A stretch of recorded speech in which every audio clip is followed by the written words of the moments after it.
En 5, 4, 3, 2, 1.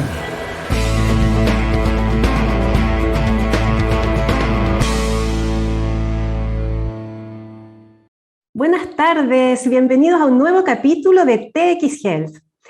Hoy lo dedicaremos a conversar sobre las personas mayores. Todos tenemos familiares o amigos que superan los 60 años y muchas veces asociamos esta etapa de la vida al comienzo de dificultades que van desde lo social, laboral, económico, lo emocional, hasta el inicio y desarrollo de múltiples enfermedades.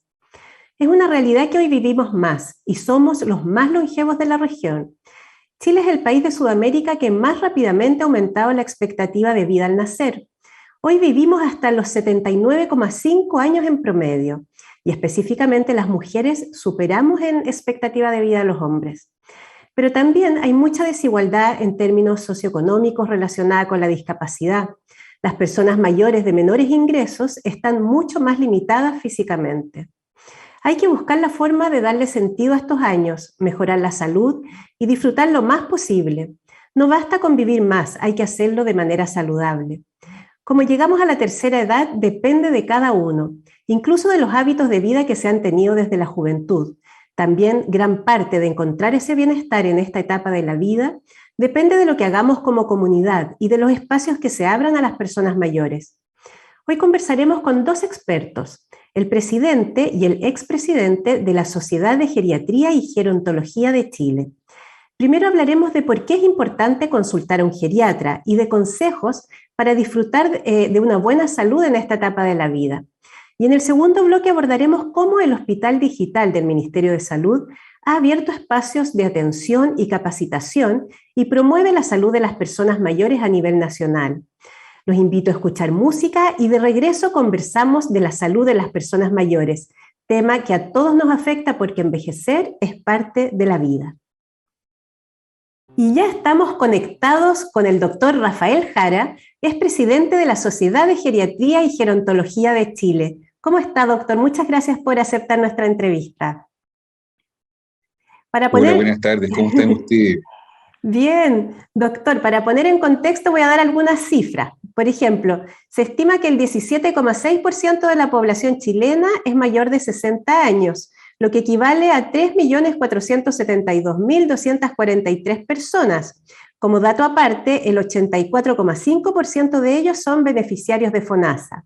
Y según la encuesta CACEN de 2017, en casi el 42% de los hogares chilenos vive un adulto mayor. Sin embargo, también ha aumentado la cifra de personas mayores que viven solas. Creció desde el 9% en el 2000 a un 18,9% en el 2017. Doctor, usted ha asumido recientemente la presidencia de la Sociedad de Geriatría y Gerontología de Chile. Quisiera preguntarle cuál es su principal desafío con este sector de la población al asumir este cargo. Hablar de un desafío principal cuesta un poco porque, tal como usted lo menciona, el envejecimiento se ha posicionado como una de las grandes realidades de nuestra sociedad. Por ejemplo, para la OMS, junto con las enfermedades emergentes, ya, y junto con las situaciones epidémicas, el envejecimiento es una de las situaciones más importantes que se deben enfrentar. Para las áreas donde hay investigación, el envejecimiento es un área tan importante como las energías renovables, el uso de las aguas y situaciones epidemiológicas. Entonces, el envejecimiento en este momento tiene muchas facetas, ¿ya? Nosotros partimos de la geriatría, que es, digamos, el área de la medicina que se dedica a los mayores, pero también hay muchos otros aspectos que considerar que constituyen lo que es la gerontología, o sea, el envejecimiento visto en otras dimensiones sociales, la sociología, la economía, el derecho, etc.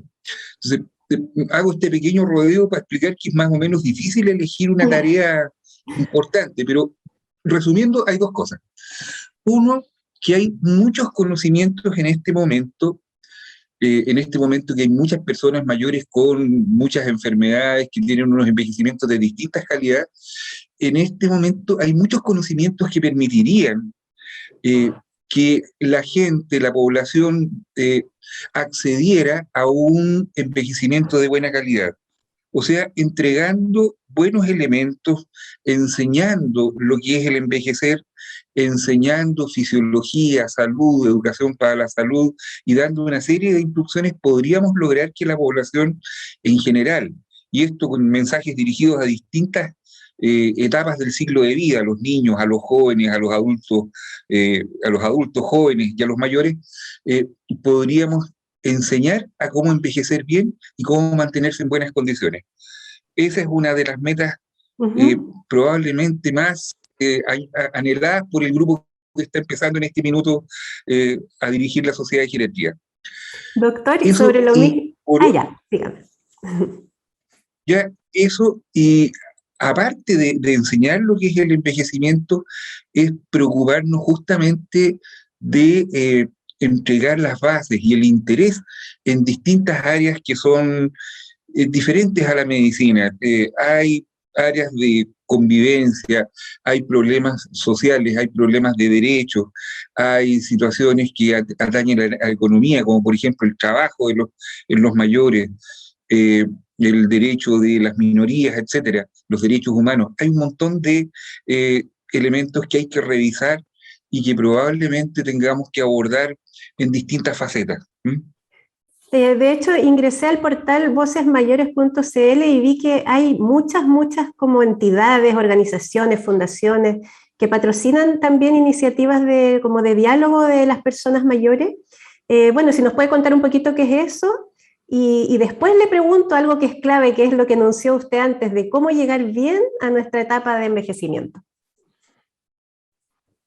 Ya, bueno, en Voces Mayores se juntan un grupo de entidades en donde han intentado entregar algunos conceptos, digamos, que podrían ayudar mejor a entender el envejecimiento y a mejorar la convivencia, como por ejemplo el uso del lenguaje con los mayores, que sea un lenguaje inclusivo y respetuoso, adecuado, el uso de conceptos, así como corregir conceptos como la demencia senil, que es una expresión que se utiliza mucho, pero que en realidad no corresponde a ningún término científico muy aceptable, y así muchas situaciones en relación a los derechos de las personas mayores que podrían tener, digamos, mucha relevancia en el tiempo que viene, porque los mayores se tienen que posicionar en este momento en una situación más o menos distinta a lo que ha sido la percepción habitual de la población hacia lo que el envejecimiento corresponde. ¿En qué sentido? ¿Cómo debemos ver hoy día a las personas mayores, doctor?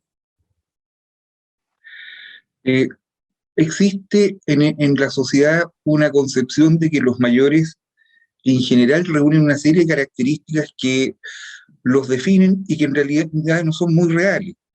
En distintas encuestas hechas con personas jóvenes se ha visto que, por ejemplo, tienen la percepción de que los mayores tienen altas tasas de discapacidad, cosa que no es cierto.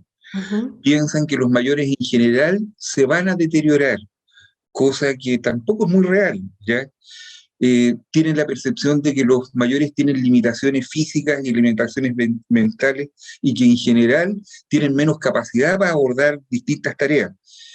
Eso tampoco es real. Y una cosa que es muy importante, y estoy aludiendo a encuestas hechas en Chile, la gente joven, la verdad es que no tiene una percepción de cómo prepararse para el envejecimiento.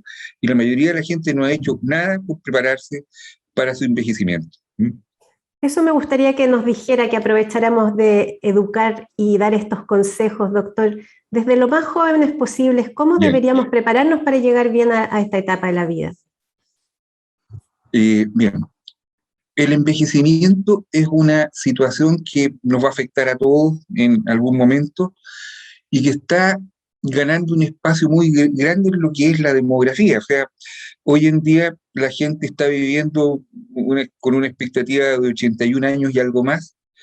Entonces hay mucha gente que va a los 60 años va a ser considerado adulto mayor y van a vivir 85, 90, 95 años, o sea, una proporción muy importante de la vida la van a vivir como adultos mayores, como personas mayores.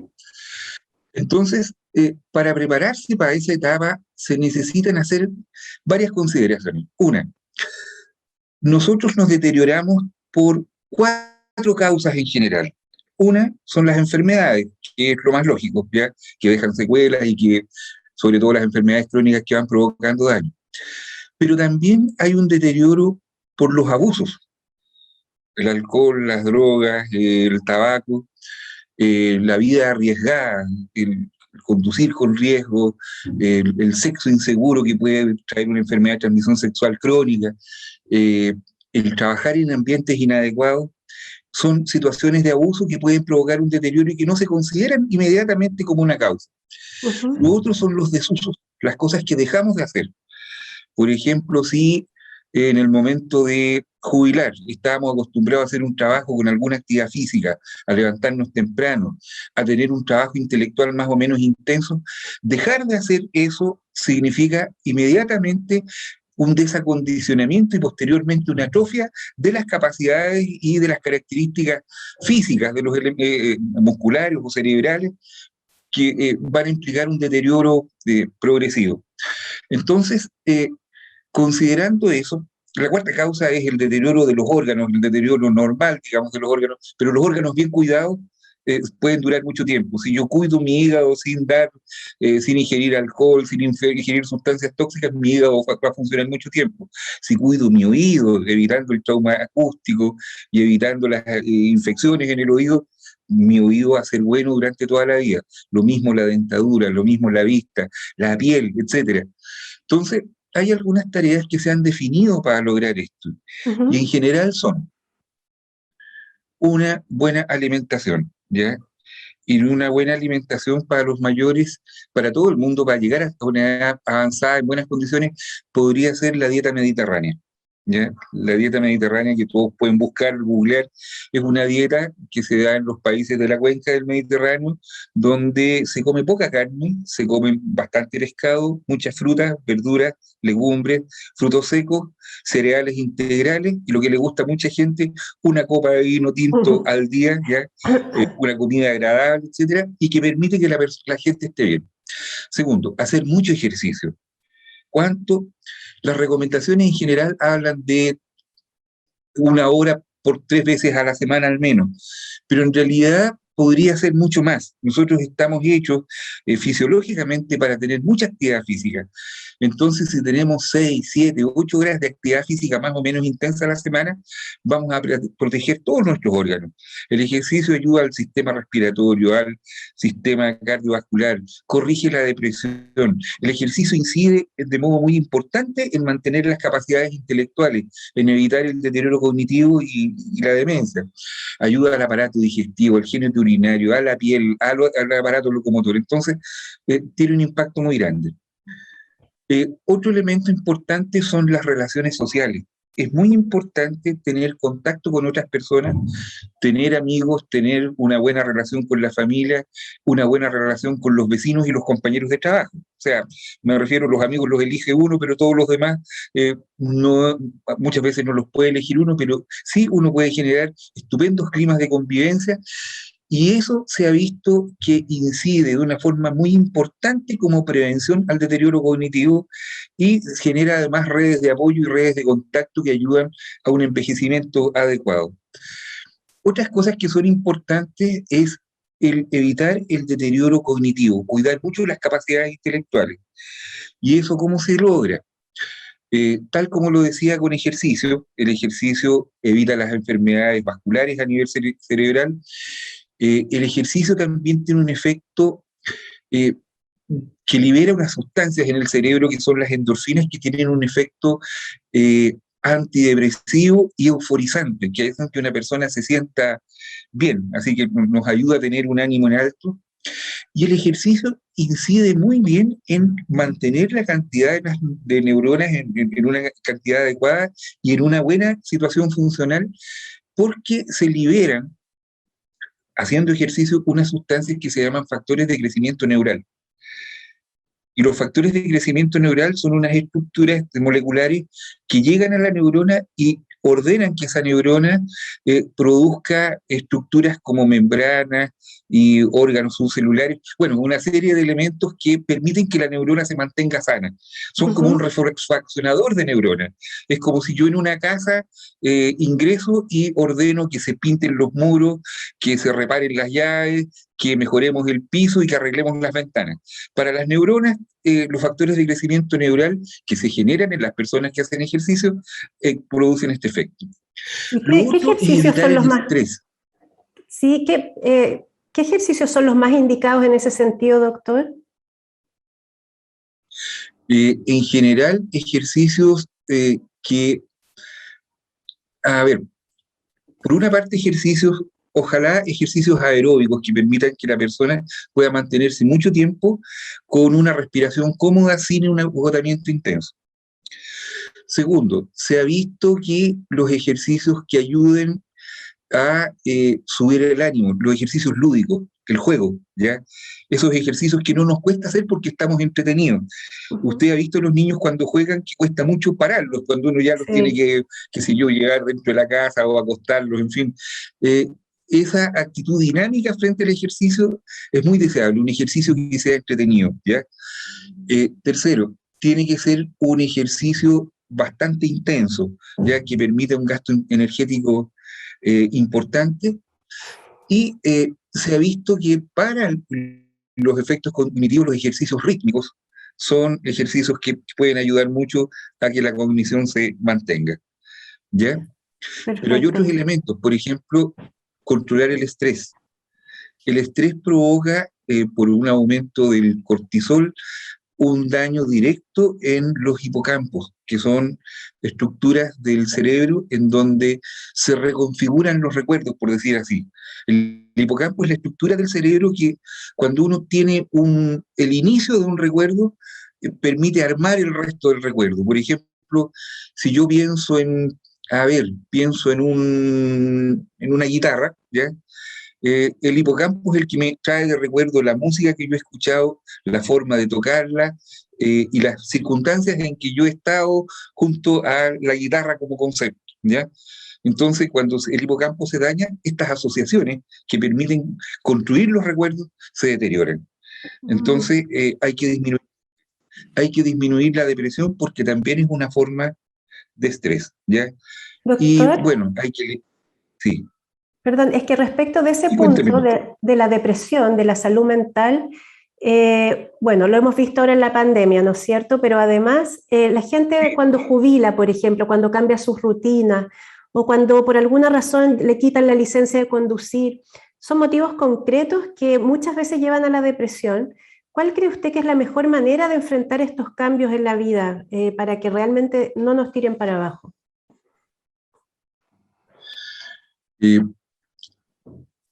Cuando hay un cambio importante como es la jubilación, uno debiera estar preparado para enfrentar un estilo de vida diferente. Y ese cambio debiera traer consigo varios elementos que son importantes. Uno, mantener la actividad.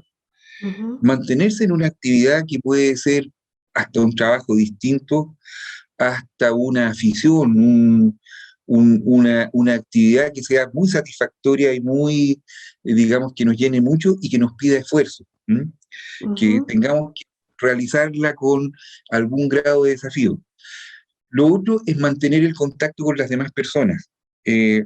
Cuando uno jubila, uno debiera tener contactos con amigos, con gente significativa, integrarse a grupos de ejercicio, trabajo, algún tipo de actividad que nos permita relacionarnos con los demás. Y por otra parte, cuidar la salud en términos generales, consultar temprano, preocuparse de las enfermedades crónicas, tener buena adherencia a usar los medicamentos en forma adecuada,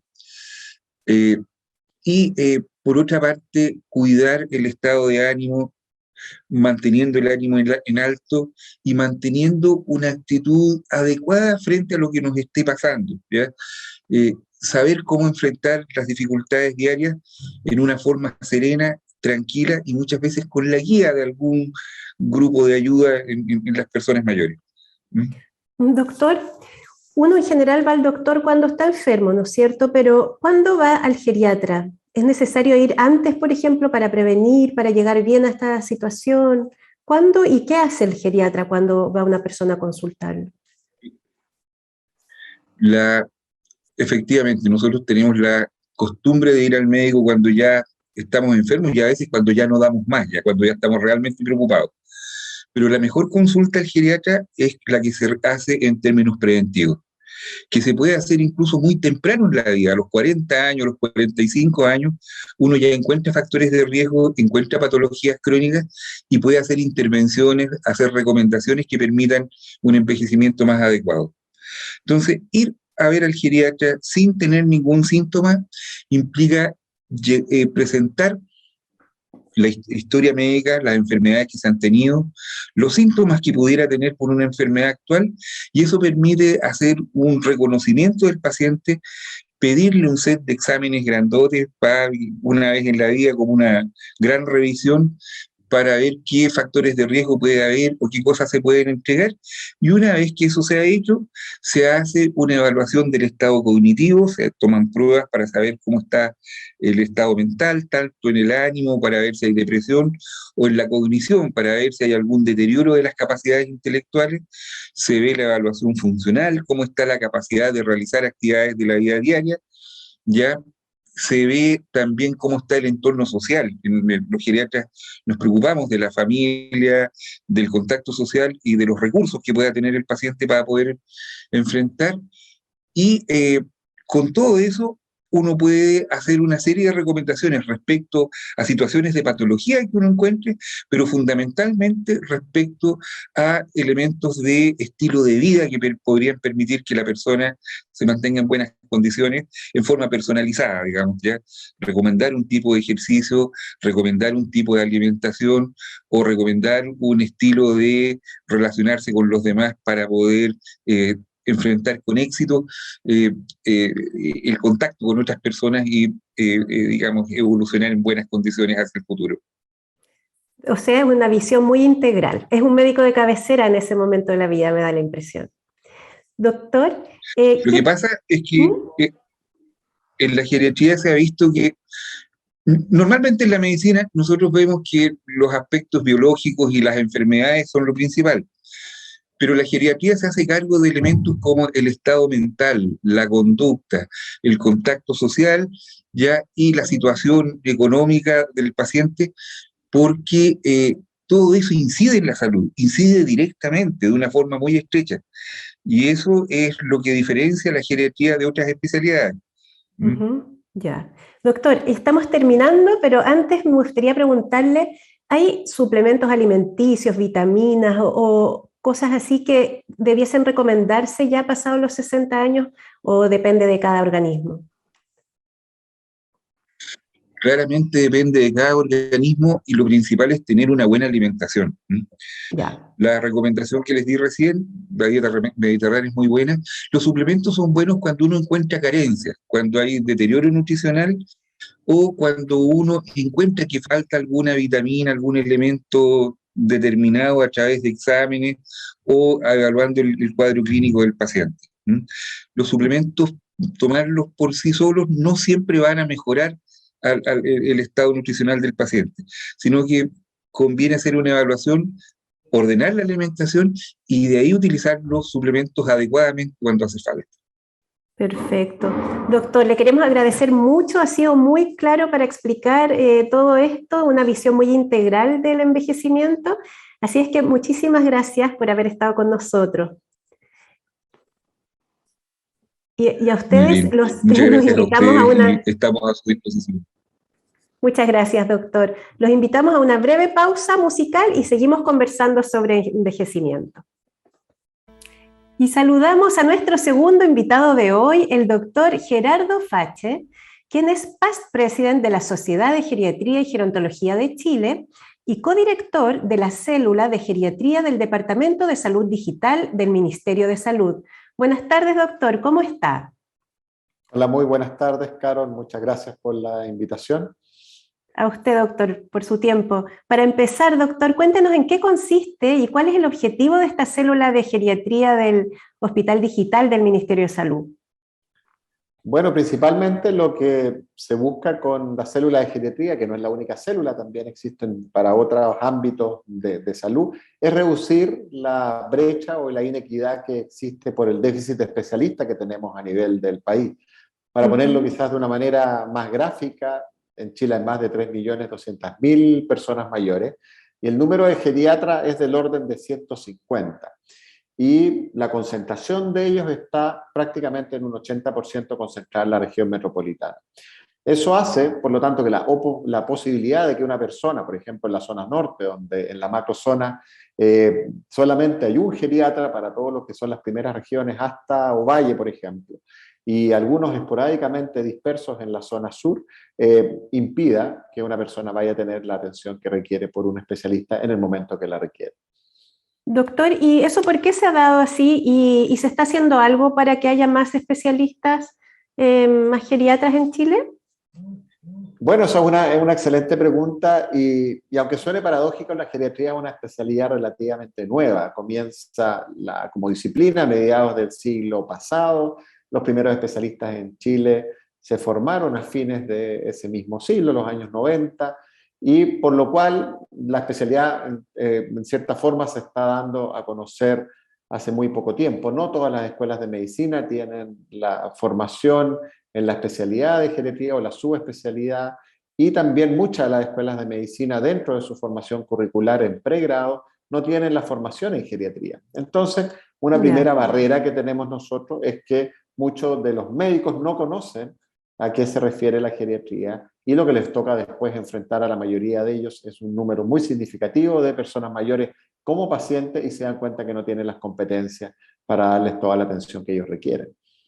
Doctor, ¿se podría hacer una especie de radiografía de las personas mayores en Chile en el sentido de qué se enferman más o de qué sufren en Chile? En efecto, esos datos sí los tenemos. Sabemos que a la medida que vamos envejeciendo, muchas enfermedades empiezan a aumentar su prevalencia, o sea, su frecuencia, y hay enfermedades crónicas como la diabetes, la hipertensión, que son bastante reconocidas por el medio, empiezan a aumentar su número, y hay otras que quizás no tendrán un riesgo muy significativo de impactar la sobrevida, como pudieran ser las enfermedades por degeneración articular, como la artrosis, pero son muy significativas porque afectan la calidad de vida, también son de una altísima prevalencia, por ejemplo, sobre un 75%, más allá de los 80 años. Y empieza a crecer sustancialmente dos condiciones o grupos de enfermedades que son muy relevantes. Una son las enfermedades oncológicas. La edad es el principal factor de riesgo para el desarrollo de la gran mayoría de los cánceres. Y otro grupo muy significativo son las enfermedades degenerativas del sistema nervioso central, donde quizá uno pudiera pensar en las demencias o la enfermedad de Alzheimer como ejemplo de ella, como otra muy significativa y que tiene una carga de enfermedad muy relevante para la persona y también para su familia. Y doctor, específicamente en esa población que es la que ha desarrollado demencias, ¿cuáles son las principales dificultades que tienen pensando en esto mismo de que por nuestra geografía hay tan poco especialistas en regiones? ¿Cuál es la mayor dificultad para esa población en particular? Y también, ¿cómo el Hospital Digital hoy día está respondiendo como a esa necesidad? Bueno, las dificultades han sido múltiples, han sido tan relevantes que hoy día existe un plan nacional que está en etapa de implementación para las demencias. Existe también un GES, una garantía explícita de salud, lo que conocíamos antes como un auge, que está en sus últimas etapas, antes de que ya se conozcan bien las orientaciones que van a definir su funcionamiento. Existe un plan grande de salud mental que agarró una cierta reorientación en el contexto COVID que se está también trabajando. Entonces tenemos algunas iniciativas desde la salud pública para esto, pero las principales dificultades tienen que ver con el acceso a un diagnóstico oportuno, con el conocimiento de los profesionales que atienden. Tenemos una publicación de hace no muchos años atrás en donde se refleja, donde más del 70%, ya sea enfermeros, psicólogos o médicos, no consideran que tienen las competencias, por ejemplo, para hacer un diagnóstico y un manejo apropiado de una persona con demencia. Segundo, los tratamientos, por ejemplo, farmacológicos, son de altísimo costo. La efectividad de los mismos es bastante pobre en comparación con otras intervenciones. y requieren, por lo tanto, intervenciones no farmacológicas, que en general son multicomponentes, y necesitan de una plataforma y una orgánica social de formación de profesionales que todavía está en desarrollo. Entonces, si uno lo mira, son varias aristas que hacen que hoy día sea una tremenda también oportunidad para poder hacer las cosas mucho mejor. Y si uno va más atrás, los principales determinantes para que esto ocurra depende de buenos hábitos, depende de que tengamos una buena educación transversal, y en ese sentido también tenemos desafíos. Con las tasas de obesidad hoy día, por ejemplo, infantil que tenemos, es esperable que tengamos que enfrentar en los próximos años una carga de enfermedades crónicas, donde también están las demencias, muy significativa, por lo cual también el trabajo no solamente debiera centrarse en el grupo de las personas mayores, sino que debiéramos partir mucho más atrás. ¿Y qué estamos haciendo?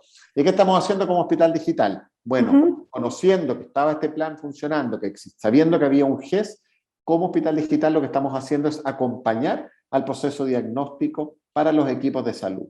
De manera que cuando ellos tengan una sospecha, les digamos cuáles son las pruebas que debieran hacer o cómo debieran interpretar los resultados de esas pruebas, qué exámenes de laboratorio son importantes para descartar otras condiciones que podrían confundirnos en eso.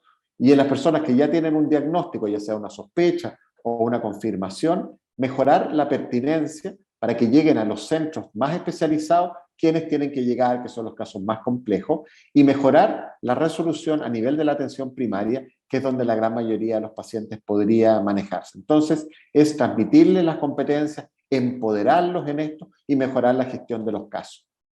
Esto me imagino a través de telemedicina a lo largo de todo Chile.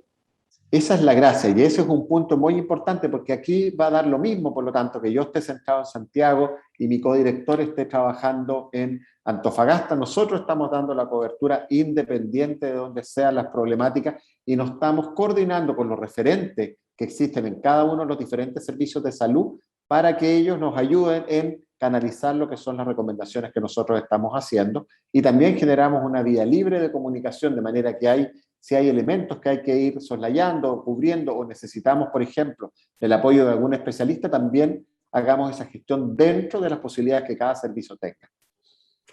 ¿Eso ya lo está sintiendo el paciente, doctor? ¿Le llega esta mejora en la atención? En efecto, en las primeras informaciones que tenemos, y ya llevamos más de 1000 interconsultas como plataforma de Hospital Digital de Geriatría y donde más del 40% de ellas específicamente han sido para el acompañamiento del GES. Y esto claramente los mismos equipos ya nos están comentando que esto les permite poder hacer una mejor derivación.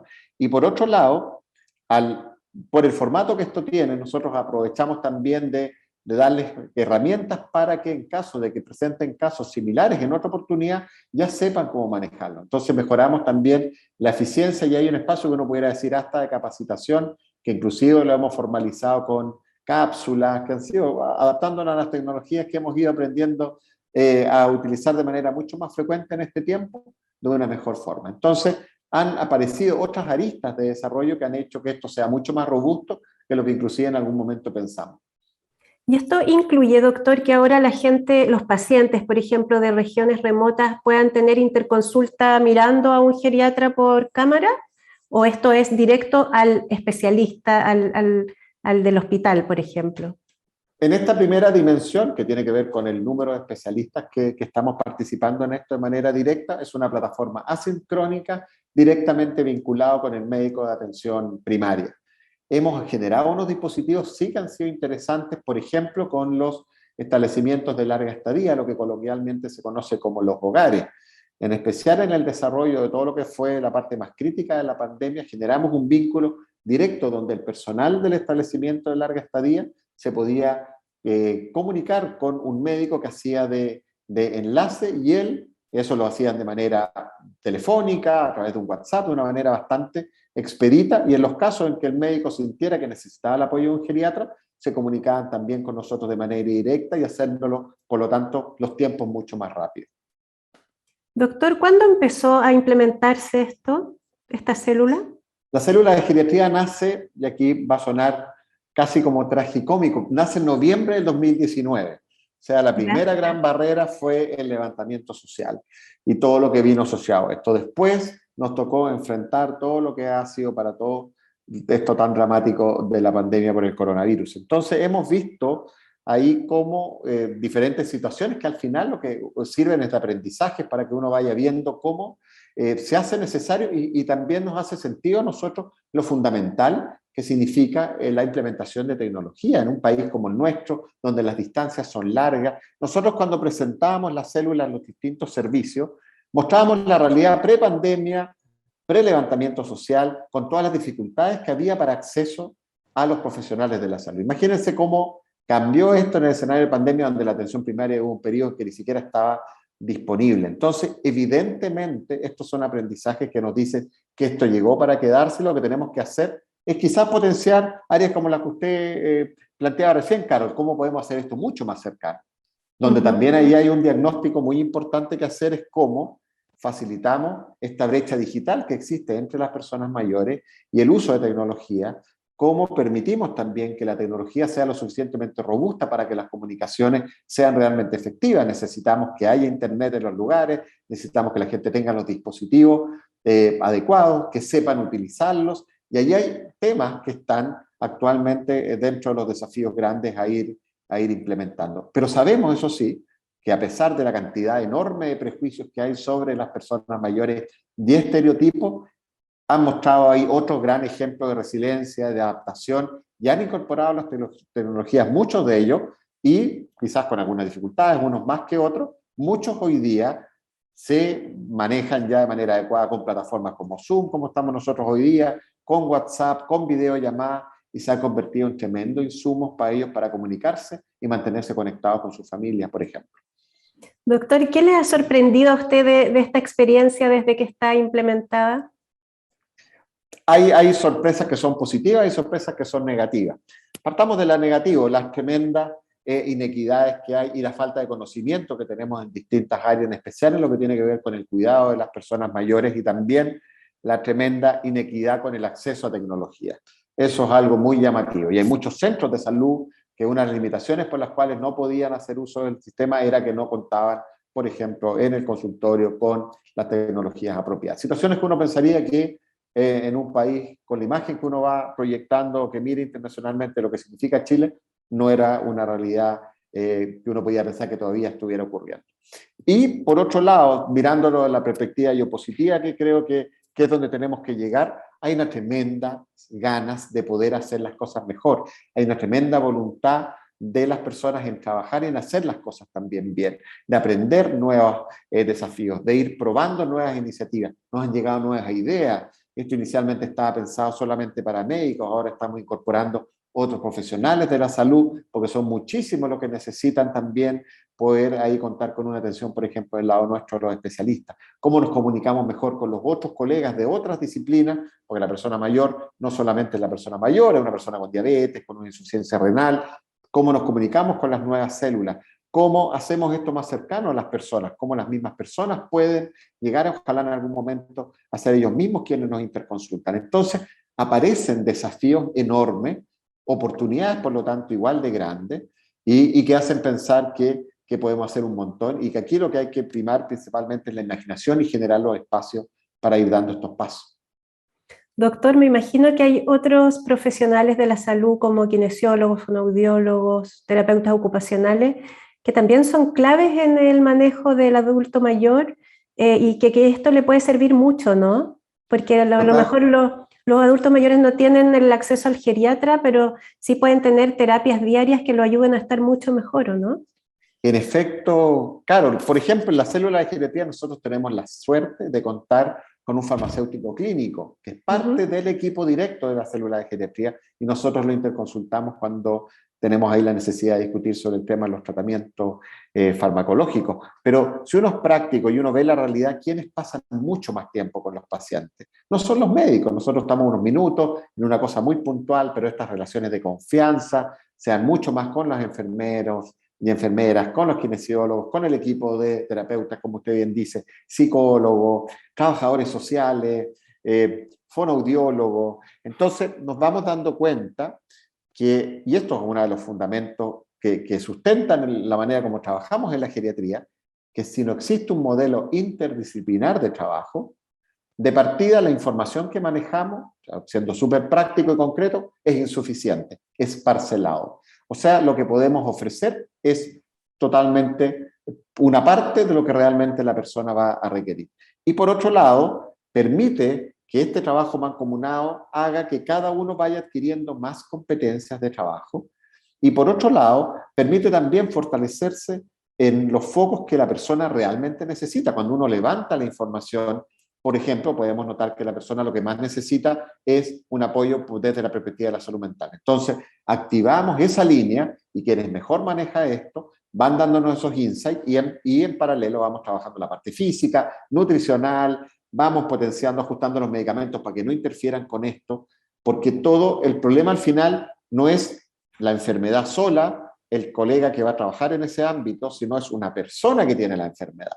Y esa mirada integral, centrada en el individuo, es lo que nos ha faltado mucho en un paradigma muy centrado en la enfermología y no en la salud. Y si esto no lo articulamos dentro de lo que son las necesidades sociales de una persona, o sea, estamos desconectados de lo que es la realidad de ese individuo, obviamente no van a llegar los resultados a lo que queremos.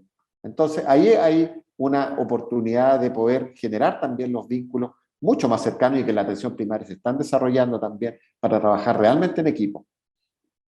Doctor, usted en su calidad de past president de la sociedad tiene mucha experiencia en el tema, ha estado ligado por años. ¿Cómo diría que ha avanzado, no sé, la comunidad Chile en acoger a las personas mayores? ¿Se han abierto espacios o realmente estamos demasiado en deuda con este grupo de la población todavía? Yo creo que sus planteamientos no se contraponen, yo creo que ambas posturas son ciertas, porque la realidad es que hoy día Chile es un país envejecido y existen, si uno levanta hoy día, entre comillas, está de moda el tema de envejecimiento, aparecen muchísimas iniciativas. ¿Qué es lo que uno puede considerar que sería relevante? Generar las formas para poder integrar todas esas iniciativas de manera que no haya duplicidad de ellas, que no se contrapongan algunas de otras. Eso por un lado. Claramente tenemos un déficit muy importante en lo que es la formación. Cuando hablábamos al principio de la nota con respecto al déficit de geriatra, eso es un tema, pero si no hay enfermeros capacitados en geriatría, fonoaudiólogos, kinesiólogos, terapeutas opcionales, psicólogos, trabajadores sociales, pensando en el área de salud, en formación con geriatría va a ser insuficiente. Y si salimos de salud, necesitamos arquitectos, comunicadores sociales, periodistas, urbanistas, que también estén formados en geriatría y en el ámbito gerontológico, porque somos una sociedad envejecida y no estamos preparados hoy día para la realidad que hoy día tenemos. Hay temas tan relevantes como pensiones, como trabajo, que son fundamentales y que van a ir dándonos eventualmente tremendos desafíos también como sociedad. Y el diagnóstico es que no estamos del todo preparados, se están haciendo un montón de cosas, pero la velocidad con la cual la población crece no es la misma velocidad que nosotros estamos dando respuestas a necesidades. Entonces, aquí también es muy importante la misma participación de las personas mayores, que tienen que empoderarse también mucho más y hacerse mucho más visibles, de manera que a partir de la coparticipación de todos, lleguemos a soluciones mucho más concretas. No nos olvidemos que en 2017 Chile ratificó la Convención Interamericana para los Derechos Humanos de las Personas Mayores, y eso nos pone una serie de lineamientos y obligaciones que como sociedad tenemos que responder. Ahora viene el desafío de cómo eso que está en un papel se convierte en resultados concretos. Doctor, y hay como, uno ya podría dividir como dos etapas, o sea, pensando de los 60 a los, no sé, 75 o 80, hay un grupo de necesidades que tienen las personas y después dividir en otro grupo, porque me imagino yo que desde los 60, cuando uno, por ejemplo, se jubila, pasa como un estado de shock o transición que cuesta adaptarse. ¿Se puede hacer esa distinción o uno ya habla de personas mayores como un gran grupo después de los 60? Bueno, lo primero, y usted lo plantea muy bien, es que uno se da cuenta que no es lo mismo hoy día el proceso de envejecimiento, y cuando uno pone un grupo desde los 60 años para arriba en un mismo saco, esto se presta claramente para hablar de un mundo de características muy distintas. El primer concepto que nosotros siempre transmitimos, que desde lo general tenemos que entender que hay muchas vejeces, o sea que hay una tremenda heterogeneidad de cómo se da el proceso de envejecimiento. entre las personas y uno mismo puede irse mirando y puede ir diciendo que su mismo cuerpo va envejeciendo a una distinta velocidad en distintos órganos, sistemas o aparatos, por ejemplo. Entonces, y ahí ya tenemos una primera situación. Difícil hacer una gran generalidad. Pero por otro lado, también sabemos que es muy probable que en un país como el nuestro, entendiendo que más del 90% de las personas mayores son completamente autovalentes, que el grupo entre los 60 y 80 sea muy similar al que tiene 55 y 50. Entonces, ahí nos damos cuenta que uno pudiera diferenciar quizás algunos momentos, y esto en algún momento se llamaba la tercera edad, la cuarta edad o una potencial quinta edad, ¿no es cierto? Ahí yo le puedo lanzar de vuelta la pregunta y preguntarle, ¿sabe cuántos centenarios hay en Chile? ¿Sabe más o menos cuántas personas? No, para nada. ¿Son cada vez más? Casi 5.000 personas sobre ese años en Chile. Entonces, esa realidad no la teníamos y censo a censo ese número crece. El grupo que más crece son los mayores de 80. Entonces, y eso también censo a censo. Entonces, van apareciendo ahí situaciones distintas. Entonces, uno pudiera plantear, y quizás un ejemplo de lo que ocurrió con la Sociedad Italiana de Geriatría y Gerontología, que ellos definieron que para hoy día hablar lo que entendemos como una persona mayor, es probable que estemos hablando de los que tienen 75 y más.